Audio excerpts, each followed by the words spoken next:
Buenas tardes a todos, compañeros guasemitas y público en general, bienvenidos a esta sesión, que es la primera sesión que se llevará a cabo dentro de las que se llevarán a cabo en la feria, en este tianguis de libros. Es una primera, un mano a mano entre dos personalidades que no necesitan mayor introducción, que son el doctor Enrique Dussel y Paco Ignacio Taibo, a quienes les pido que tomen la palabra.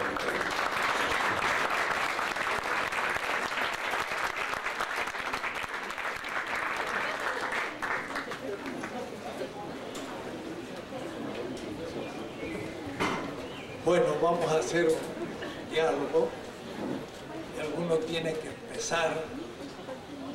Le dije, bueno, si quieren empiezo yo y después él entonces, y de ahí haremos un diálogo y también lo abriremos después a la participación de ustedes. El tema no es tan fácil, porque no solamente son dos disciplinas, sino, diría yo, dos personas que cultivan dos disciplinas, lo cual no es un diálogo entre disciplinas, sino entre personas indisciplinadas, cada uno en su disciplina. Se habla de la descolonización epistemológica, que es una manera interdisciplinaria de plantear las cosas. Entonces, empiezo yo con la filosofía. Luego Paco hablará de la literatura y después empezamos el diálogo, que será improvisado, pero en las improvisaciones que tienen 30 o 40 años de preparación, la dificultad es que hay que entrar en dos mundos que son maneras distintas pero muy semejantes de acceder a la realidad. Entonces yo querría pocos minutos, pero 15 o 20 minutos como para poder ir entrando. ¿Qué significa una narrativa filosófica? Y entonces hacer una narrativa filosófica para que haya una experiencia. Y entonces después daremos la palabra al hombre de letras, al que escribe en literatura, para que haga otro ejemplo y ahí entonces empezamos el debate. Yo me voy a referir a un pequeño libro mío que se llama Filosofía de la Liberación, que está publicado en breviarios del Fondo de Cultura Económica, un libro barato, cuesta como 100 pesos o algo más, muy poquito. Empezó el diálogo, porque claro, Paco lo ofrece más barato, lo cual me gusta mucho. Haremos una edición más popular. Y entonces me remito a él, pero debo decir que lo pueden bajar del internet y ahí ya no pagan nada. Eso. Bien, bien. Más barato todavía. Bien. ¿Cómo empieza ese libro? Primero, es un libro de filosofía desde América Latina, que supone la única filosofía que puede hacer un filósofo si es filósofo en serio. Porque muchos filósofos repiten el discurso europeo norteamericano y ya están repitiendo. Es lo que un filósofo mexicano, se llama Carlos Pereda, llama la filosofía sucursalera. Es como hacer una sucursal de un producto americano o europeo. La filosofía de liberación es nuestra, ha nacido en América Latina. Y la comienzo a relatar. Casi siempre se piensa que la primera relación posible, cognitiva, es de un sujeto con un objeto. Puede decir, somos sujetos y estoy yo ante el micrófono, que es una cosa que no soy yo, está más allá de mi piel, de mi corporalidad. Y pasa por ser universal, pero no es así. Y este libro empieza desde el comienzo a ser diferente. La primera experiencia del ser humano que evidentemente es un ser viviente, pero de eso se olvidó un poco el gran Descartes, que era un filósofo francés de los Países Bajos, que pensó que yo pienso desde el punto de partida, lo cual se pensó que era un cerebro sin cuerpo. Somos mucho más que un cerebro. La primera relación no es sujeto ante un objeto, sino es un sujeto en un sujeto. Es lo que les digo. Somos un sujeto en un sujeto. ¿Cómo nacimos? Nacimos, evidente, en el vientre de nuestra madre. Quiere decir que durante 9 meses la única experiencia que tuvimos fue de una piel debajo de la piel. Dice Levinas, un filósofo, pero un filósofo distinto. Es decir, durante 9 meses vivimos en la interioridad de un ser vivo, nuestra madre, y humano además, y tuvimos experiencias fundamentales. El feto ya se chupa el dedo, y ya escucha música, y ya escucha los golpes y los ruidos, y está viviendo desde dentro de otro. Miren qué notable. No somos sujetos ante un objeto, sino somos sujetos en un sujeto. Así empieza el libro. Es decir, la primera experiencia que tenemos al nacer, y decimos al nacer a la luz del mundo, vamos a ver lo que significa eso, es también ante otro, que es la mujer, la madre. Y la madre nos acoge en sus manos. Y nosotros comemos, pero no comemos algo, comemos a alguien, porque a su vez nos alimenta nuestra madre con su cuerpo. Quiere decir que mire qué notable, tenemos el calor de su cuerpo y no nos hemos abrigado todavía, podemos comer y no hemos comprado todavía ningún alimento, tenemos nuestros pequeños piececitos que se mueven y no hemos caminado, estamos en la extrema protección. Cuidado, nacemos demasiado pronto, dice Peltzner, un pensador, porque el niño al nacer no ha terminado de nacer, va todavía a desarrollar su cerebro. ¿Han visto que los niños, cuando uno le toca el cráneo, tiene un huequito arriba? Porque ese cerebro va a crecer mucho. Y entonces necesita que los huesos todavía le dejen espacio. Un patito nace y sale nadando y ya se defiende. Nosotros vamos a caminar después de un año. Así que nacimos por lo menos un año antes que el patito, antes de tiempo. Pero es el tiempo en que podemos justamente crecer ante otros sujetos en la comunidad. Y esa es la intuición de Freud, porque dice, las más grandes experiencias de nuestra vida las vamos a tener acerca de otros los más próximos. Mi padre, mi madre, un hermano, los amigos. Miren lo que le pasa a un niño que nace a la luz del mundo y la madre, por ejemplo, no lo quiso tener. Nació antes de tiempo, pues le incomoda en la vida, pues muchas razones. ¿Se dan cuenta ustedes el espanto de un recién nacido que no lo quieran? Queda el hombre o la mujer tocada para siempre.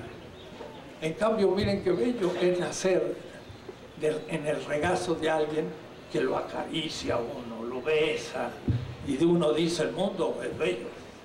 Y eso le va a quedar hasta el fondo. Yo siempre digo, Hidalgo se animó a tocar una campana y hasta la muerte estaba en el horizonte, pero se animó. ¿Por qué? Porque debió mamar muy bien. No se quedó con insatisfacciones. Y como era un hombre bien asentado en sí, entonces podía convocar a los demás, porque podía ser fundamento de otros. Bueno, el libro empieza en una apología de la proximidad. Cuidado, no es solamente el nacer, Después, por ejemplo, el varón-mujer va a dar un beso. Y hay un canto que se llama el Shira Shirim, en el pensamiento hebreo, que dice que me bese con los besos de su boca. Un bello ejemplo. ¿Por qué el beso es lo más erótico? Porque es una mucosa interna que está fuera del labio y toca la mucosa interna que está fuera del otro y da mucho placer, pero no da placer solo por la piel, sino porque uno se da cuenta que el otro también tiene el placer. O es decir, es una correspondencia de mutua realización en la justicia, porque yo pienso en la realización del otro y no como mera mediación de mi placer, sino como servidor del placer del otro. Y eso es un acto de justicia. Pero después también el maestro y el discípulo es una relación cara a cara. Y los hermanos en la asamblea es una relación también cara a cara en la asamblea. En el fondo, en el hogar, comemos juntos y salimos del hogar para trabajar.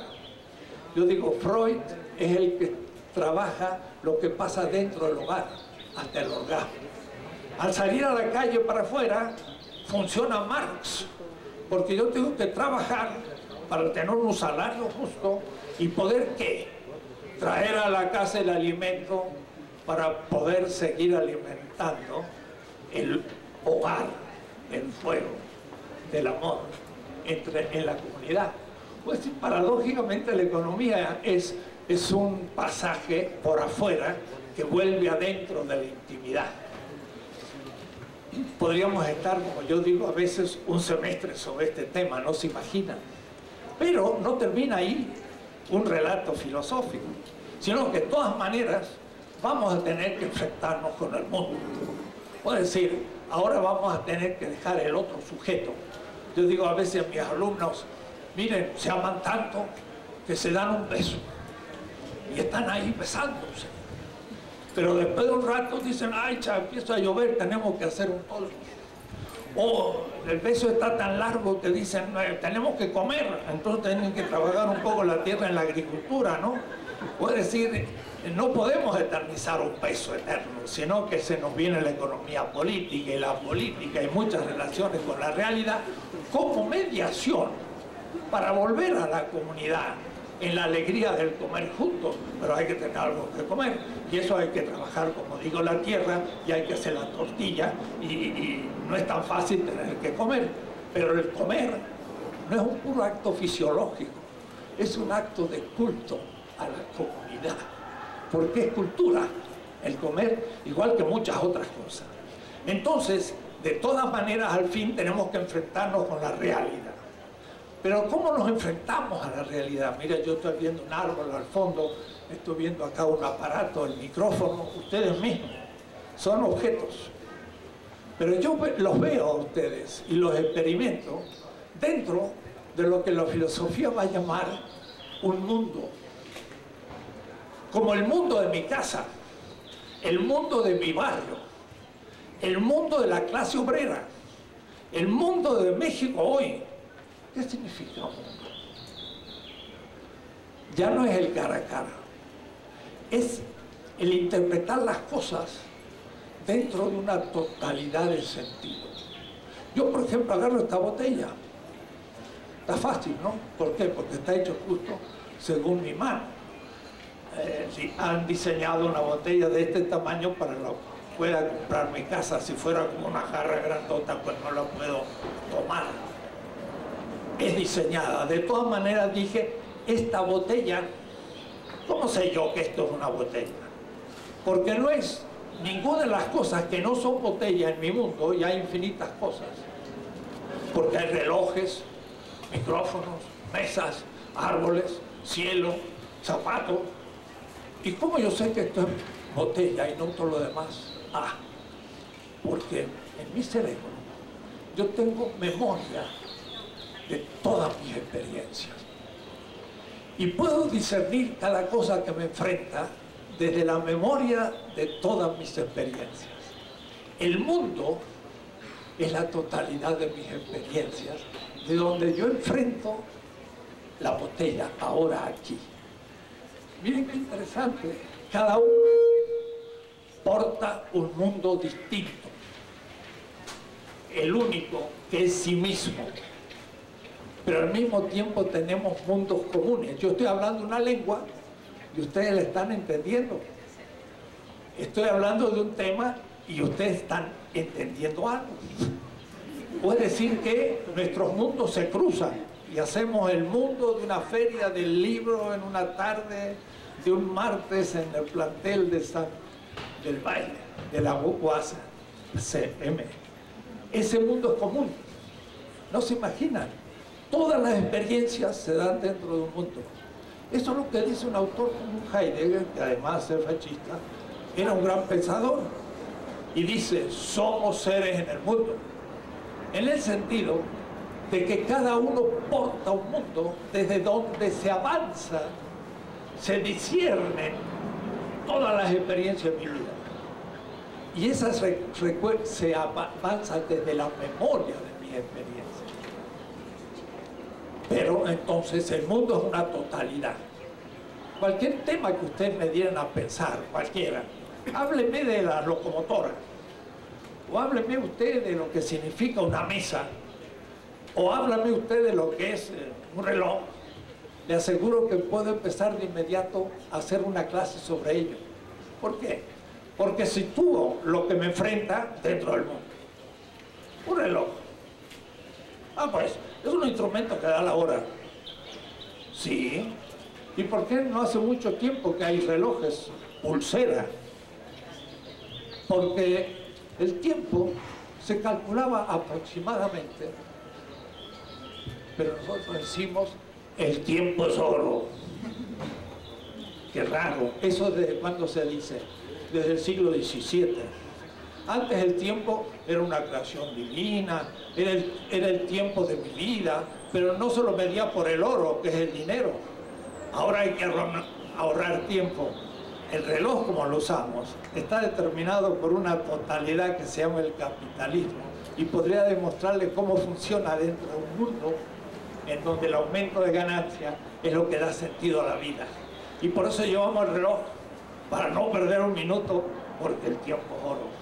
Eso aparece en un banquero alemán cerca de München, allá por 1700, un reloj ya moderno que dice Zeit ist Gold, el tiempo es oro. Pues sí, que yo del reloj puedo sacar el capitalismo como totalidad. De algo que me enfrenta yo puedo sacar un mundo, y el mundo me puede explicar cualquier cosa que me rodea. El sentido de cada cosa que me rodea lo puedo pensar desde totalidades que son mundos. Y esos mundos es posible que nieguen al otro, aquel originario, aquella madre que fue mi otro al origen. Yo lo puedo negar en nombre del dinero o de cosas que le doy más valor que a otra persona. Podríamos hablar mucho más, pero he estado haciendo una reflexión filosófica. ¿Dónde estábamos situados? ¿Dónde estábamos? No era el mundo cotidiano, era otro mundo. A veces mis alumnos, después de 2 horas de clase, ¡pum!, caen a la cotidianidad, como si salieran de una trascendentalidad o un mundo extraño, y han estado pensando cosas que nunca habían pensado en la vida. Habían estado pensando sobre el sentido profundo de lo que acontece cada día. Eso es la filosofía. La filosofía va al fundamento de la realidad cotidiana, pero un fundamento a tal nivel que hasta el geómetra, que usa geometría, pero quizás nunca pensó que era el espacio. O un médico que cura las enfermedades, pero si uno le pregunta ¿qué es la enfermedad?, ni podría responder.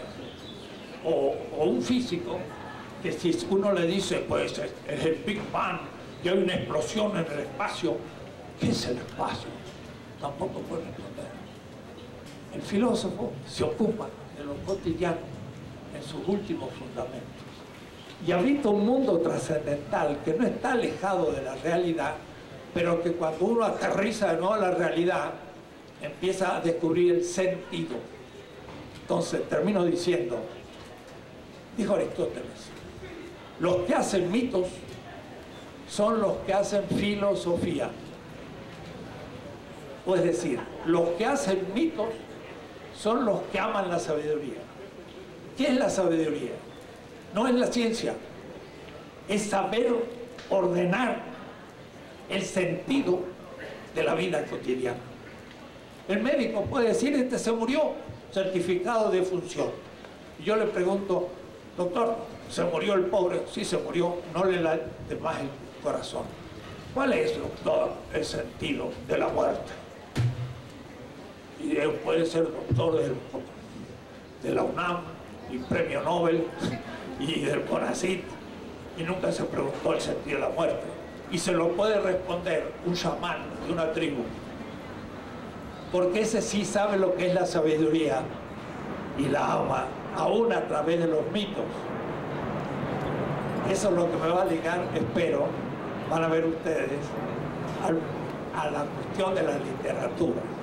Pero es otra disciplina, y le dejo ahora a Paco que refute lo que yo he dicho, o que mejor explique lo que él entiende por literatura, y después veamos qué pasa.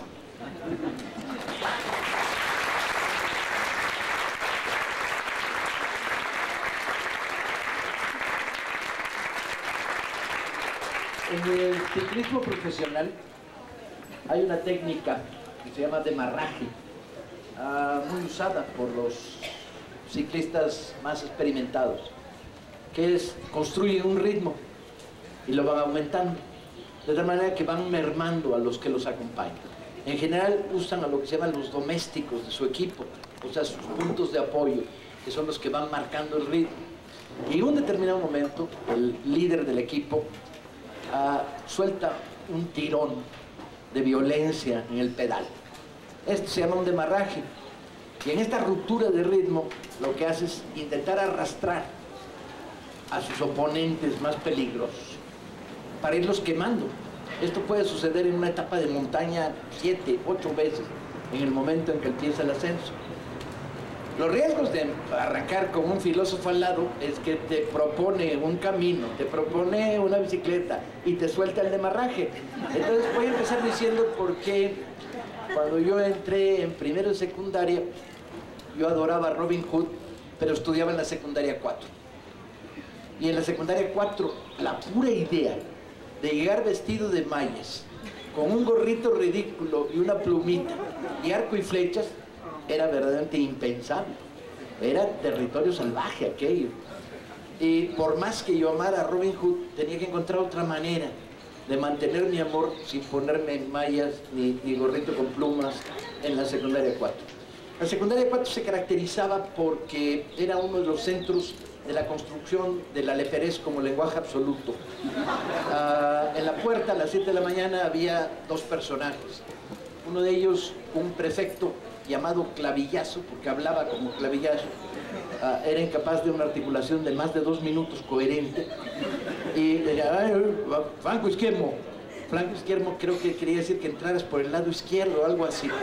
Y a su lado había un personaje mucho más consistente desde el punto de vista ideológico, que era el merenguero, con el cual tenías, bueno, si al llegar a las 7 de la mañana no te los albureabas a los dos, no te dejaban pasar a la secundaria 4.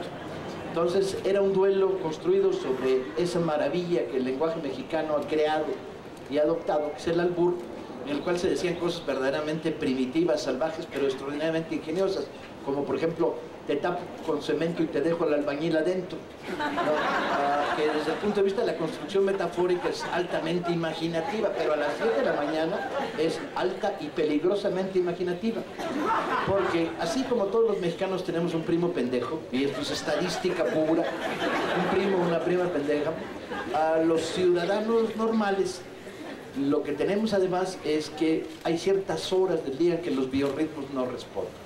Entonces las 7 claramente es la hora en la que no han puesto las banquetas, el asfalto está fresco, los automovilistas intentan atropellarte nomás por el puro hecho de tu condición de existencia ajena a su volante, para usar una conceptualización de tipo filosófico.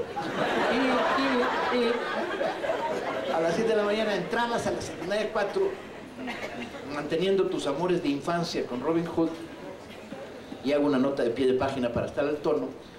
Robin Hood, leído a los 5 años, produce una experiencia extraña, que es bosques de Sherwood. Órale, ¿dónde está Sherwood? No importa, bosques. Y entonces andaba vestido de manera ridícula por los bosques de Sherwood.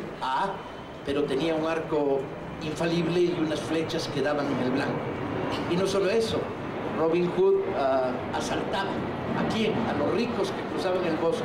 Y uno dice, eran ricos bastante pendejos, porque podían haber ido por otro lado después de la continuidad de los asaltos Robin Hoodianos, pero ahí iban, ¿no? Lo cual demuestra que el poder y la riqueza no dan sabiduría. Y entonces uno decía que era niño de izquierda. Yo fui niño de izquierda desde los 4 años o cosa por el estilo, cuando planteé a mi papá que por qué no dejaban fumar en las iglesias, y me dijo, pues es cosa de ellos. Dije, pues no voy, pensando en que fumaría a los 13 años. Eso se llama anticipación ideológica. Entonces, premonición quizá. Entonces, fin de la nota de pie de página, yo adoraba, porque robaba a los ricos y se los daba a los pobres. Robin Hood convertía el fruto de sus saqueos en regalos para los pobres. Yo era niño de izquierda, pues Robin Hood. Luego vendría Salinas, conocido por todo el mundo como Hood Robin, que le robaba a los pobres para dárselo a los ricos, y confirmaría mis amores originales. Así la cosa, uno llegaba a la secundaria 4. Te albureabas al merenguero y al clavillazo, que ni se enteraba porque no tenía demasiadas luces. Como suele decir una amiga mía, le faltaba un verano en el proceso de manufactura, o sea, de los 6 mesinos, 5 mesinos, por lo menos. Entrabas, ¿y cómo les transmitías a la bola de vándalos que se reunían ahí? La secundaria 4 estaba en los límites de una colonia proletaria, una colonia lumpen y una colonia de clase media, lo cual era el lugar ideal porque era muy Ciudad de México real. Y entonces, ¿cómo les transmitías a los vándalos tu amor por Robin Hood sin que se notara? Era medio complicado, porque además mis amores eran amores esotéricos. Yo adoraba a Robin Hood, adoraba a Rob Roy, pero imagínate ir vestido con faldita escocesa a la secundaria 4, que era una secundaria de hombres además, masculina. Entonces llegar con faldita escocesa podía ser peligrosísimo, ¿no? Para tu salud permanente. Entonces, leer Rob Roy. Entonces, la única manera era contar. La única posibilidad era contar. Entonces empecé a desarrollar algo que me ha acompañado el resto de mi vida, que es, a partir de la literatura, reconstruir la literatura para contar la literatura. Así logré cosas inusitadas a lo largo de mis 64 años. Como por ejemplo, durante años estuve atendiendo a los compañeros en una huelga en la colonia industrial Vallejo y daba unas clases de teoría política y hablaba de Marx y de la plusvalía y de la historia del movimiento obrero y les contaba quién era Morelos, hasta que un día descubrí que se me habían acabado los temas y que ya no tenía muchas más luces. Entonces les conté Peter Pan, pero en versión adecuada a las circunstancias, pues. Y una semana después me llamó el propietario de la librería de la Clavería, diciendo que qué había hecho yo en esa fábrica, que habían venido 5 obreros a comprar Peter Pan con el dinero que sacaban de las boteadas. Yo dije, en la madre, cuando lean la versión lo van a descubrir. Llegué a hacer cosas interesantes como dar un curso en un colegio de señoritas y explicarle que los enanos de Blancanieves eran la representación ideológica del proletariado, ¿no? Por eso dije, no cantaban Ailoa, casa a trabajar, esa es la pinche versión de Walt Disney descafeinada y chafa, que cantaban arriba parias de la tierra internacional, y que como representación del proletariado eran, desde el punto de vista de la bruja, las fuerzas del mal. Y traté de explicarle a algunos compañeros cómo la lógica de los 3 mosqueteros no está en a quién se ponen en servicio, porque se ponen al servicio de una reina medio piruja que andaba poniendo los cuernos al rey, y con un pinche embajador inglés y que le regalaba unos arretes. Tardé mucho en descubrir que era una especie de pedazos de colgajo que se ponían las mujeres de la época. Y entonces defender la honra de una reina piruja era poca cosa para los mosqueteros, ¿no?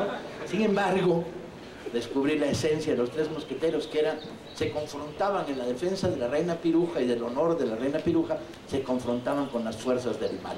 ¿Las fuerzas del mal quién era? El cardenal Richelieu, que es como Onésimo Pendejésimo de Catepec, el representante del pensamiento conservador, cerrado, arbitrario y pinche que ha vivido en México durante tantísimos años. Entonces, ya, si el malo era un cardenal, pues entonces está a toda madre, ¿no? Los tres mosqueteros. ¿Qué quiero decir? ¿Qué estoy intentando contarles? Primero estoy intentando desmarcarme del demarraje que me acababa de colocar, ¿no? Y la huida del pensamiento abstracto por la vía de un pensamiento más bien anecdótico, ligado a la peripecia, pero ilustrado. Yo soy un salvaje ilustrado, como todo el mundo sabe, lo cual me convierte en un enemigo muy peligroso, porque los salvajes ilustrados apuñalamos con daga de plata de los Borgia, pues, ¿no? Hay una manera de vivir el mundo no vivido y participar del mundo de los otros y ser los otros a través de eso que se llama literatura. Un adolescente condenado a los polvos de Azcapotzalco, a las tolvaneras de Ciudad Nezahualcóyotl, a los camiones donde avientan la gallina y luego a la señora con el empujón, a los peceros malditos, a las condiciones de supervivencia ligadas al límite, a los aboneros que te van a cobrar el pantalón que te vendieron 4 veces más caro de lo que cuesta en la puerta de tu propio trabajo para que no te puedas escapar. Ese adolescente que vive en condiciones de promiscuidad familiar, llega un momento en la noche en que pues, con una linterna de pilas o con una lamparita crea un círculo mágico, abre el libro y entra en otro mundo. Entonces abre un libro de un serrallo con odaliscas turcas, todas ellas putísimas, ¿no? Pero que además no les cumple el sultán y están rodeados de mamelucos, ¿no? Les cortaron el pito porque para que estén ahí haciendo su trabajo. Y ese adolescente, durante 1 hora, hora y media, ese mismo adolescente del México del polvo y de la tierra suelta, es odalisca, chinga. Y la clave de nuestro paso por esta tierra, y ahí sí tengo que hacer concesiones a la filosofía, porque esta es una disquisición absolutamente filosófica, es la posibilidad de ser otros. Solo la posibilidad de ser otros te permite volver a ti mismo enriquecido con la vivencia de los demás. Y la riqueza que se vuelve la riqueza de la solidaridad, del compartir el terreno, la tierra, el espacio, las ilusiones, las esperanzas. Y la literatura es el gran instrumento para poder ser otros.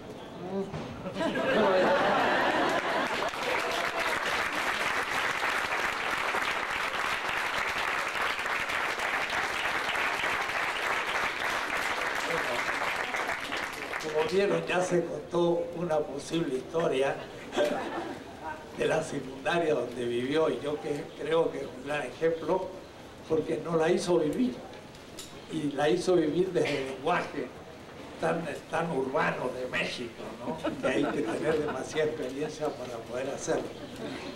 Yo querría entonces continuar esto diciendo, claro, lo que dije del filósofo era como el comienzo, porque también el filósofo se enfrenta a otros mundos. Nos dijo muy bien que el literato crea un mundo, y cuando uno toma la obra de un gran autor, en la vida de, por ejemplo, Pancho Villa de Paco, es un libro enorme, y sin embargo uno lo empieza a leer y se hace la noche y lo sigue leyendo, y por ahí dice, ay, mañana tengo que ir al trabajo, pero lo sigue. Y eso es el artista, el que atrapa y hace vivir por dentro un mundo, con todas sus contradicciones, porque de paso nos pintó toda la sociedad de la época con las metáforas que hizo de sus distintas maneras de mirar la secundaria y demás. El filósofo podría decir algo parecido de la siguiente manera: el mundo que me enfrenta, el cotidiano, cuando salgo a la calle y voy al metro, es el mundo positivo, es lo dado, es lo cotidiano, sé cómo funciona la calle, sé lo que significa ir al cine, tener un salario si lo tengo, vestirme, etc. Pero lo dado no es lo real. Lo real a veces está invisible, está detrás.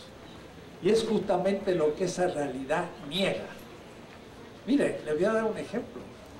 Un filósofo griego decía, el ser es, el no ser no es.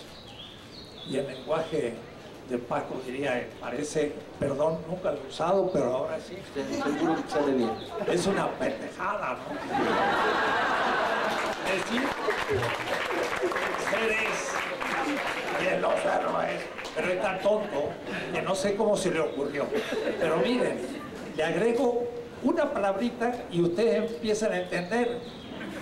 El griego es, el bárbaro no es. El anglosajón norteamericano es, el latino no es en Estados Unidos.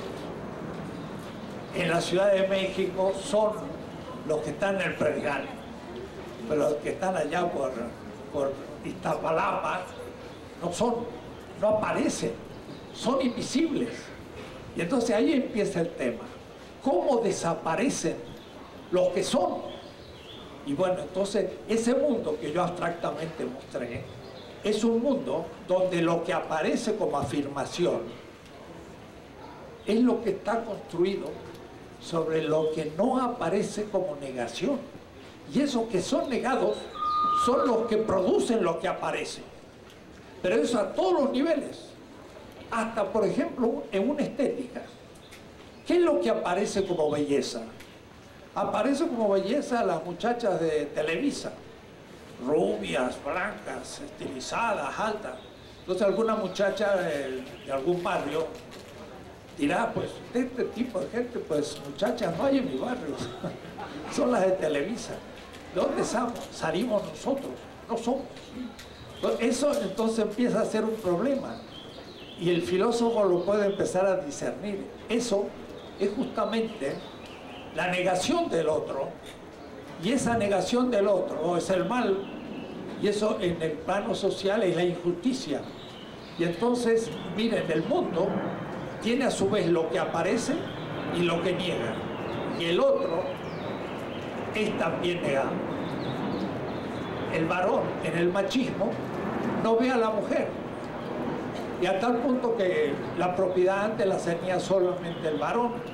Y hasta nosotros tenemos ciertas expresiones en México que me hablan de cosas muy extrañas. Para decir algo malo o extraño, decimos, le dio en la madre. ¿Y por qué no decimos le dio en el padre? Que es lo negativo. Puede decir, decimos, ah, padre, qué padre. ¿Por qué no decimos qué madre? Es machismo. Puede decir, también estamos calificando. ¿Se acuerdan de aquel poeta que decía, ¿por qué no pintan a los angelitos de color negro? A los angelitos que son los buenos de color negro y a los diablos de color blanco. ¿Por qué no lo hacen? ¿Por qué los diablos de color negro? Eso no viene de Europa. Es decir, el mundo que se nos da es una negación del otro y está construido sobre su alienación. Entonces habría que explicar qué significa alienar al otro. El rico aparece propietario del capital y el obrero que produce el capital no aparece y es un pobre. Y ese fue el tema de Marx. ¿Cómo es que el que produce la riqueza es pobre? Y para eso escribió sus obras. Y eso lo hizo un filósofo, porque Marx era filósofo, además de economista. Entonces, el filósofo no solo describe lo que aparece, sino lo que no aparece. Y lo que no aparece lo considera como injusticia. Por lo tanto, hay que afirmarlo. Pero afirmar esa exterioridad del otro, lo que está más allá del sistema, es un proceso que el otro debe tomar conciencia de no aceptar la negación que el sistema le atribuye y partir de su propia creatividad para hacer un mundo nuevo. Y esa negación del mundo presente injusto yo le llamo liberación. Es decir, que el otro reaparezca como otro en un mundo donde pueda vivir en justicia. Y eso es toda una ética filosófica. Ahora, esto está detrás de casi toda la literatura contemporánea latinoamericana, porque está continuamente hablando de esto, de eso negado como afirmación de un mundo futuro, pero no lo hace con la manera unívoca, o es decir, precisa del filósofo, que a veces le quita su emotividad y que es difícil de ser vivida, que tiene precisión. Yo creo que el poeta y el literato lo vive metafóricamente en ejemplos concretos, y entonces uno queda viviendo ese mundo y uno empieza a odiar al dominador y a simpatizar por el dominado, y uno no sabe cómo fue atrapado en la narrativa literaria que lo hace vivir por dentro. Los dos están hablando de lo mismo, pero con distintos lenguajes. Yo escuché en lo que él venía diciendo, pues todo un tema que el filósofo lo haría de otra manera, pero no más valioso, sino de otra manera. Y lo que dijo era lo mismo, pero de una manera que simbólicamente exige una hermenéutica, decimos los filósofos, es decir, una interpretación después de segundo grado. Es decir, al leer lo que escribe Paco Taibo, uno queda agarrado. Ahora, si después tiene que pensar por qué me pasó eso que me agarró, ahora ya sería la crítica literaria. Tendríamos que agarrar la obra y discutirla en grupo para ver cada autor de los que dijo y cada uno del portero de la escuela qué significaba en este relato ya completamente valorativo, pero metafórico. Vamos a hacer filosofía de poetas, siguiendo tu línea. Te levantes en la mañana. Las condiciones son arduas, en el mejor de los casos. Incluso para alguien como yo que no bebe, soy analcohólico.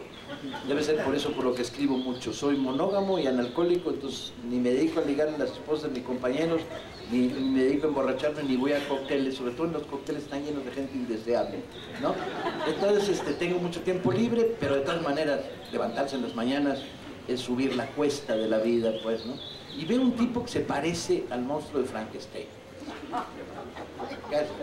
Además ni siquiera tiene líneas horizontales y verticales, sino cosas raras como dobleces. Y lo miras y le dices al espejo, buenos días, y no te contesta. Le sigue siendo izquierda y una voz cavernosa viene desde el espejo y dice, a huevo, ¿no? Porque es la razón de iniciar el día. Porque si el espejo te dice, no, ya te volviste de derecha, güey, entonces ya vete a trabajar a la revista Vuelto, consíguete una beca del Sistema Nacional de Creadores, o aplaude a Peña Nieto, el analfabeta funcional que hoy rige los destinos de México. Entonces, bueno, después de este primer intercambio de emociones con el espejo, ¿qué te queda? Pues yo tengo un mantra, ¿sí? Que es Ungaretti, el poeta italiano de fines del 19, que dijo, escribió un largo poema y no le gustaba y le quitó 3 líneas y no le gustaba y le quitó 7 líneas y no le gustaba, y de repente se quedó con una línea y le gustó, y la línea dice, me ilumino de inmenso. Yo sé que es grandilocuente, pero en las mañanas y tal como empieza el día, y en el DF, ¿sí? Y en el México que estamos viviendo, porque nota de pie de página número 2, todos ustedes saben que como México no hay 2, porque si hubiera 2 estaríamos en el otro, no en este, ¿no? Regreso al tema. Miras al espejo y le dices, me ilumino de inmenso. Y el Frankenstein que está enfrente te dice, estás cabrón, ¿eh? Y sigo a lo largo del día con estas muletas que me ha dado a lo largo de los años la poesía. Ángel González, poeta español, de repente me dice, otro tiempo vendrá distinto a este y alguien dirá, debiste haber contado otras historias. Y yo me rompo la cabeza buscando las historias que tendría que contar viviendo en un mundo como el que vivo. Y apelo a Pancho Quevedo, que es uno de mis héroes de toda la vida, y me dice, polvo serás, más polvo enamorado. Y te dicen, no cualquier pinche polvo, no la tolvanera de la obra en construcción, no, serás polvo enamorado. Y agarras velocidad, pues. Y entonces de repente Gabriel Zelaya, poeta comunista y antifranquista español, cuando voy agarrando vuelo, me dice, como un pulso que golpea las tinieblas, ciegamente existiendo, fieramente exaltable. No necesito el nivel de abstracción al que la filosofía me conduce. ¿Alguien tiene bronca con los poetas? No necesito el nivel de abstracción, ni siquiera el nivel de reflexión política, ni siquiera una reflexión más profunda sobre el sentido de la vida. Me alimento de estas variables que construyen educación sentimental. Es cierto, peco de irracional y muchas veces la irracionalidad me domina, pero sistemáticamente descubro en toda esta estética una ética, y es lo que me lleva al punto donde tú lo estabas dejando.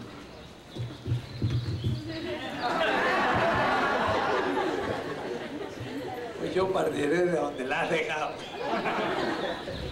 Eso me hace acordar también a un poeta que lo canta Serrat, ¿no? Aquel de Machado, ¿no? Caminante, no hay camino, se hace camino al andar. ¿Cómo se piensa eso filosóficamente hoy? Por ejemplo, mucha gente dice el capitalismo está en crisis completa, tiene una realmente contradicción insalvable en todo el mundo, esta globalización cada vez más irracional. De paso debo decir que Tayo habló de que es más irracional, no, tiene una racionalidad poética tremenda, ¿no? Pero, yo dije, soy un salvaje ilustrado. Por eso, bueno, pero miren qué notable, porque ¿cuál es la alternativa al capitalismo? Entonces pareciera que hay que sacarse del bolsillo una alternativa para uno puede decir, mira, el capitalismo se supera de esta manera. Pero dice Machado, caminante no hay camino, se hace camino al andar. Eso es una propuesta metafórica y poética de una verdad teórica, de una profundidad gigantesca, que la ha trabajado mucho un gran filósofo alemán que se llama Walter Benjamin, que justamente trabaja mucho con estos temas, ¿no? Es decir, nunca en realidad la humanidad creó un sistema a priori, pues si nunca pensó un sistema que después iba a cumplir, lo fue haciendo, y lo fue haciendo muy lentamente. En el siglo XVI y XVII, si uno lo hubiese preguntado a un mercantilista español que cruzaba el océano con sus carabelas, mira, la alternativa al feudalismo se llama capitalismo, hubiera dicho, ¿qué es eso? Ni lo había imaginado, y sin embargo estaba haciendo el camino. Es como en el desierto, que si tengo dunas por delante, no tengo camino. Entonces el camino, pero cuidado, había un árabe, un jeque árabe del desierto, que una vez un urbano le dijo, a ver si eres tan capaz, y le hizo entonces una dificultad, le construyó todo un, ¿cómo se llama? Donde hay que ir pasando de un punto para otro, un laberinto inmenso, ¿no? Y entonces aquel árabe, pues, poco a poco, gracias al sol, esto y aquello, le costó muchísimo y logró salir. Pero le dijo al otro, yo te voy a llevar a un laberinto y de ese no vas a poder salir. Dijo, no puede ser. Y lo llevó al medio del desierto. Y lo dejó solito y dijo, sal. Y se murió en el desierto. No sabía salir del laberinto, no sabía, y no había ninguna pared, y no había ningún laberinto. ¿Qué le faltaba? Una brújula.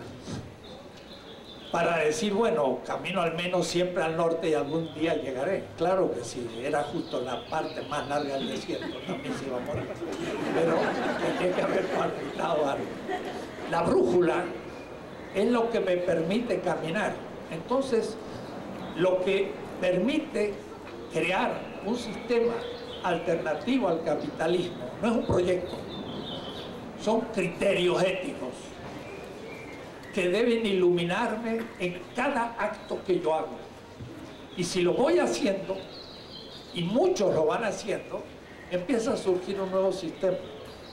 Y cuando se echa la vista atrás, se ve lo que han hecho, como dice Machado.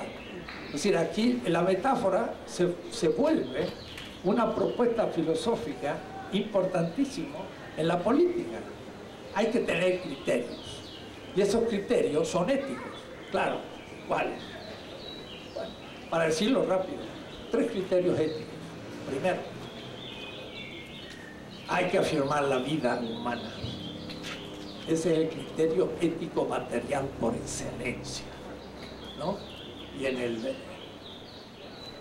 libro de los muertos de Egipto, hace 5000 años, Osiris, que era el dios de la resurrección, le preguntó a un muerto que quería resucitar: ¿qué has hecho de bueno? Es un mito. Y el muerto dijo: di de comer al hambriento, di de beber al sediento, di un vestido al desnudo y una barca al peregrino.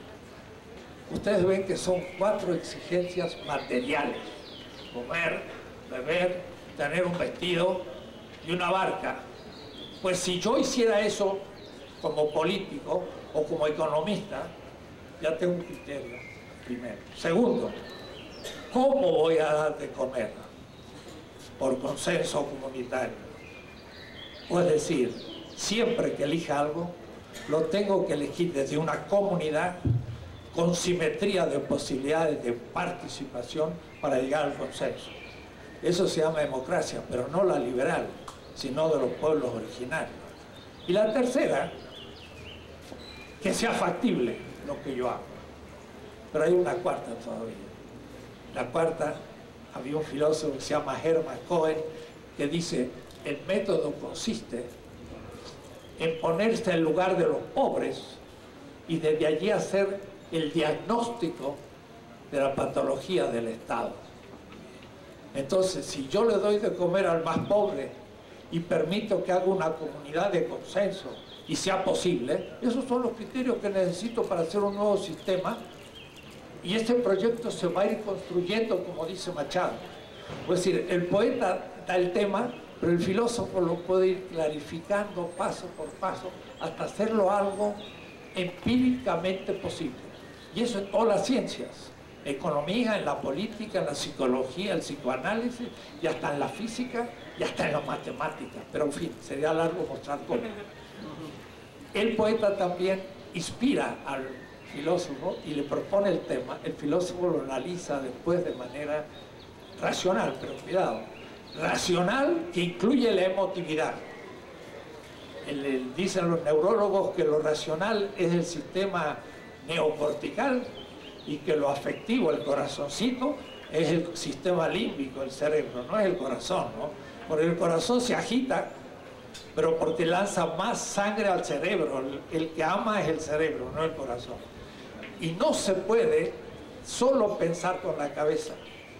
También hay motivaciones afectivas que son los que me inclinan a la justicia.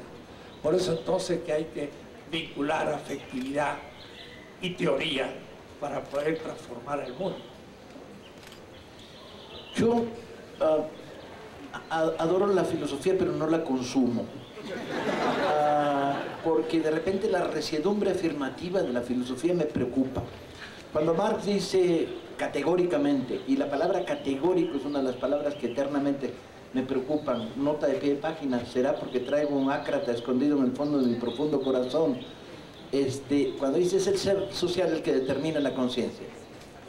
Y yo digo: y entonces, querido Marx, ¿cómo te explicas que el Partido Comunista Bolchevique, que hizo la Revolución de Octubre, de 52 miembros, 47 fueran hijos de la clase media, y de esos 47, 5 eran hijos de millonarios?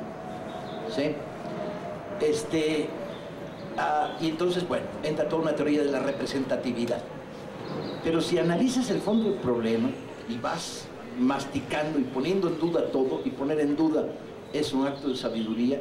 A mis 64 años he descubierto que inteligencia es dudar, no afirmar. ¿Sí? Es una reflexión que de repente te plantea el problema y te dice: bien, el ser social, las condiciones materiales, lo jodido, lo hambreado, lo perseguido, lo despedido, lo ninguneado, ¿sí? El peón que acude al llamado de villa a todo o nada en 1913, en 1912. Sí, está impulsado por las condiciones de la sociedad en la que vive. Está reventado por estas condiciones y quiere acabar con ellas porque el agua le ha llegado hasta el borde de la boca. Pero es solo ese el gran motivador de la solidaridad, de la propuesta del cambio, del camino de la revolución. Y yo diría no, hay un factor extra, que es el inverso. La conciencia regenera al ser social, ¿sí? Y esto es dialéctica, al fin y al cabo. Y te plantea el problema de cómo, a partir de colocarte en el mundo y adoptar una posición en él, a partir de la emoción, la emotividad, ¿sí? A partir de la empatía con los demás. Yo soy ellos, ellos son yo, esos no son ni ellos ni yo, son una bola de culeros que salen en la revista Hola, ¿sí? Te va creando la posibilidad de hacer tuya las causas de la justicia. Y en esa medida, el trabajo de la construcción de la conciencia me parece un trabajo determinante. Y a lo largo de los años he descubierto que la conciencia se construye por muchos lados. Por un lado, por la sabiduría del aprendizaje de lo cotidiano. Ver, observar, mirar, interpretar, analizar, estudiar. Pero también por la composición emocional. Indignarte ante la injusticia, enfadarte ante el engaño, irritarte profundamente frente al discurso de lengua de víbora, del doble discurso, de que dicen una cosa y hacen lo contrario. Molestarte frente a la doble moral, la moral declarativa por un lado y la moral practicante por otro. Y va construyendo una recolocación del ciudadano en la sociedad, donde lo material, o sea, su ser social, no se vuelve lo determinante para la construcción de una ideología, sino logra subordinarlo, ¿sí? Viví muchos años en una sociedad en la que mis amigos y compañeros tenían destinos que parecían prefigurados. Obtener un título universitario y sumarse al mundo de los capataces ilustrados del sistema, ¿no? Viví viendo de manera jocosa al remarcador del supermercado, al que convertí en uno de mis enemigos simbólicos, que es el güey que va corriendo más rápido que tú y con una máquina de remarcar etiquetas va por adelante subiéndoles el precio a las cosas, ¿no? Y entonces llegué a comprar las cosas más extrañas en la época de la crisis de los 70, como botes de alimento para niños, cuando no teníamos niños en la casa, pero pues es que corría más rápido que el otro güey y los jalaba a tiempo, pues, ¿no? O siete frascos de pinol para lavar el piso, que poco más y producen el divorcio en mi vida, cuando llegué con 7 frascos de pinol diciendo que le había ganado al remarcador, a fin de la enésima nota de pie de página. Pero en este fenómeno de construir esta generación, descubrí mucha gente que encontraba el placer, el sentido de la vida, la felicidad, chinga, ¿sí? En los otros, en el servicio a los otros, en poner tus energías al servicio de los demás. Conocí maravillosos personajes de la Escuela de Arquitectura en el 68 en la UNAM, que su momento de gloria era construir una casa horrible, por cierto, en la colonia de Santo Domingo, para gentes que no tenían casa. Conocí a médicos como Lino Segueda, que su gran momento de gloria era atender a los compañeros en una huelga de hambre o recorrer los barrios discutiendo con las mujeres problemas de sanidad para evitar infecciones y enfermedades prematuras y epidemias. Conocí escritores que se pusieron a contar las historias de la gente. Todo esto me lleva a una idea que es, si bien en el terreno de la filosofía están las preguntas, son las mismas que me acabo de hacer, la felicidad, el sentido de la vida, etcétera, etcétera, encontré en la literatura las respuestas por el camino de la anécdota, por el camino de la pasión. Y sigo siendo un acérrimo defensor en materia cultural de la construcción de la educación sentimental. Las universidades, de repente, me parecen lugares que prestan demasiada atención a la educación formal, ¿sí? Y que al mismo tiempo van construyendo sin querer una relación con leer pecaminosa, que es lee para mañana, lee una copia en 3 páginas porque si no hay examen, lee 150 páginas este fin de semana, y no mames, ni yo que soy rápido, ¿no? Lee, y van creando una especie de vacuna contra la lectura, en la cual el adolescente tardío, porque es la mejor manera de llamar a un estudiante universitario, bien bonito, adolescente tardío, va creando una especie de vacuna contra la lectura, en la que se dice a sí mismo, no, y qué hueva, no tengo que leer, y va abandonando los 2 sentidos que para mí le enriquecerían de una manera extraordinaria la vida y la educación sentimental, por tanto, que son: la literatura es placer y la literatura es subversión.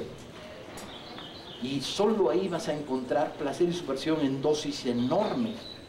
Y por lo tanto vas a construir una educación sentimental que va a tener tanto peso en el proceso de tu vida como la educación formal. No recuerdo nada de la tabla periódica de los elementos, y eso que me la tuve que aprender de memoria, pero puedo nombrar sin temor a equivocarme todos los personajes centrales de las novelas de Salgari, empezando por Sandokan, Yáñez, Kamamuri, Tremal Naik, El León de Damasco, todos, los 70 me los puedo echar. Y recuerdo con propiedad los nombres no solo de los 4 mosqueteros, sino de sus ayudantes, ¿no? El famoso Planchet, no más faltaba. Y soy capaz, bueno, recuerdo algunas pendejadas porque uno no está al margen de la contaminación, como por ejemplo los nombres de los sobrinos del Pato Donald, ¿no? Me quiero llegar a la idea de que parte de este experimento que hoy estamos iniciando es intentar insuflar en el mundo de esta universidad, que es nuestra universidad y nuestra ciudad, y no nos la van a quitar por más que lo intentaron con ganas secuestrar esta universidad, ¿sí?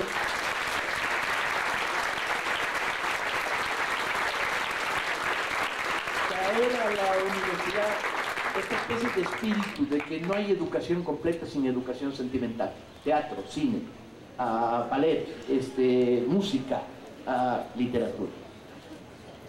Ahora sí te tiré el perro fuerte. No, sigo el tema. La cuerda y yo sigo la cuerda. Justamente es interesante. Yo diría que un militante de izquierda triste es un triste militante.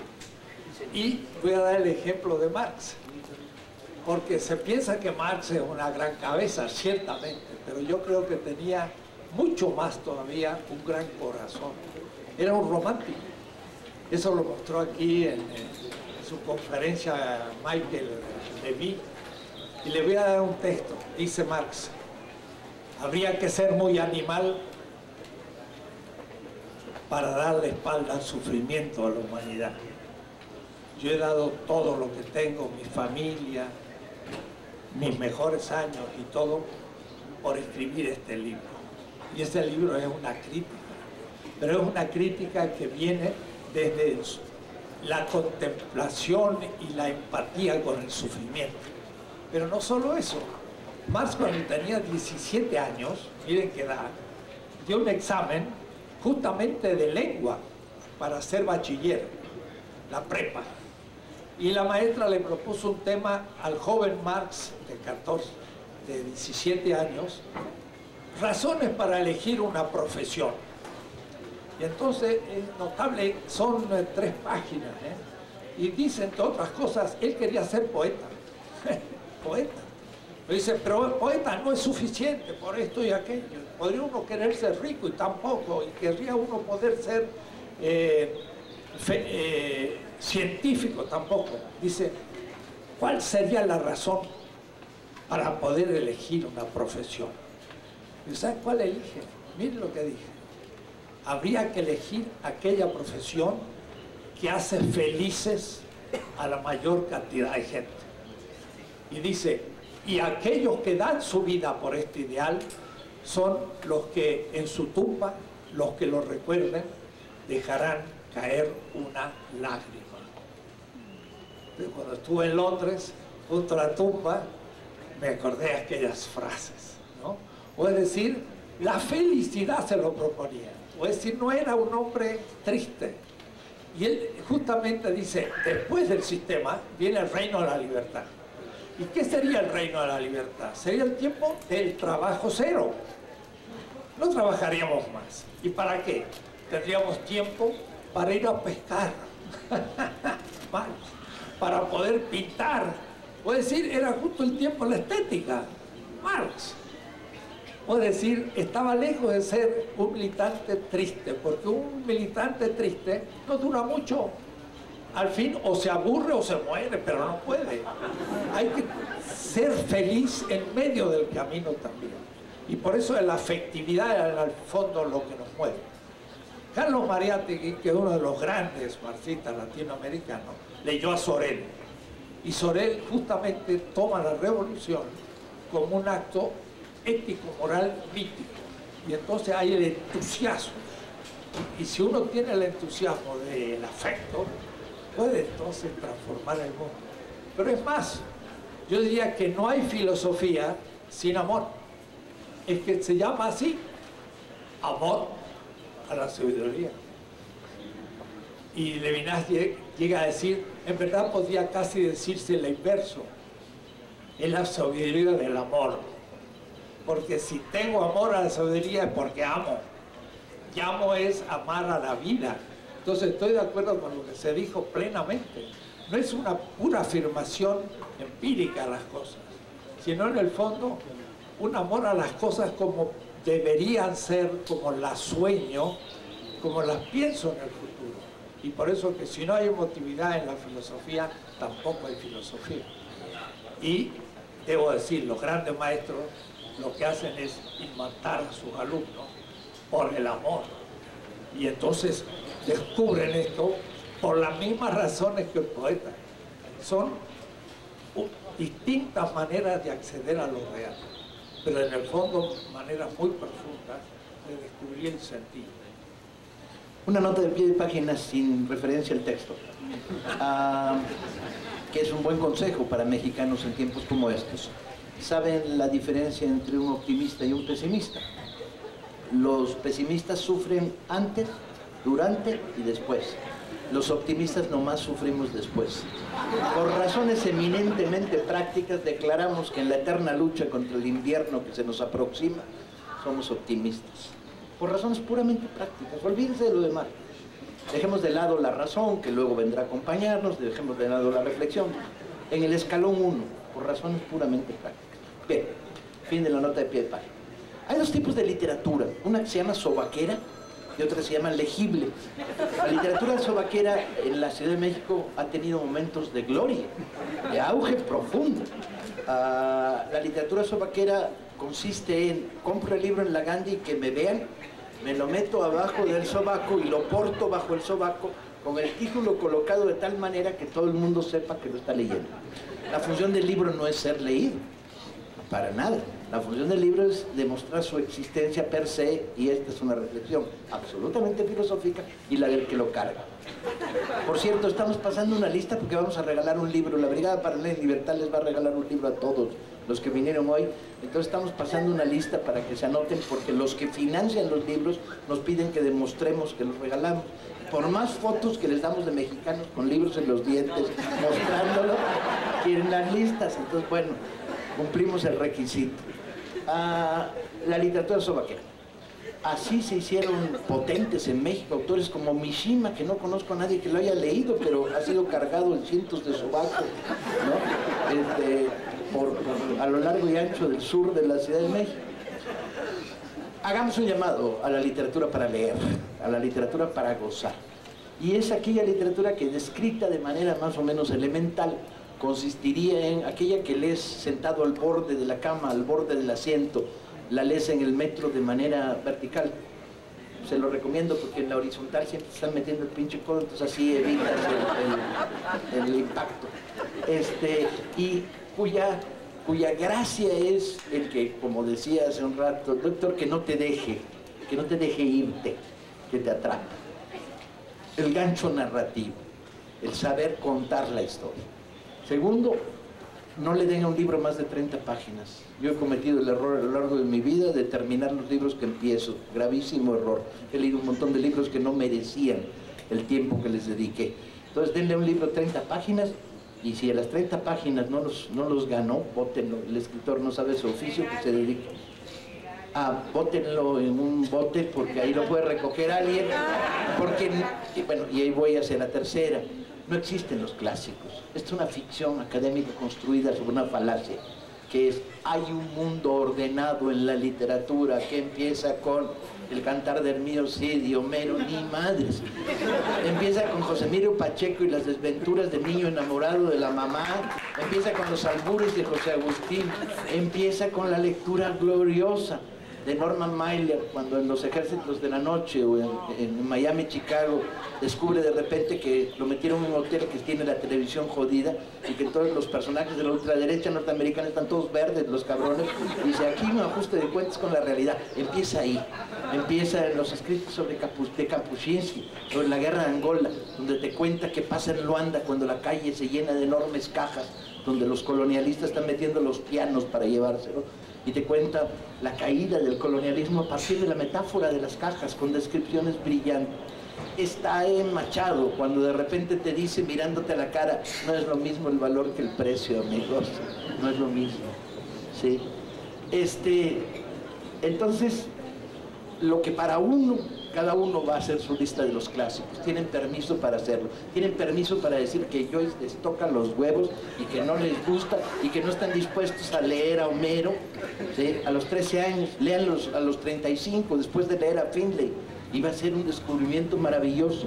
O sea, rompamos la hegemonía de la obligación, la clasicidad, la imposición, ¿sí? Construyamos una relación con la palabra escrita basada en el placer, la subversión, el aprendizaje, la construcción de la educación sentimental. Necesitamos construir, y tenemos poco tiempo para hacerlo, necesitamos construir un país de mexicanos que lean, porque democracia y democracia popular no es levantar la mano, y mucho menos es ir a votar a la urna si te prometieron una tarjeta Monex. Democracia es saber por qué lo estás haciendo. Democracia es el tener la información. Y la información no solo se construye sobre reflexión, vida académica, investigación, información periodística. También se construye sobre la información que te va dando el mundo de la creación literaria.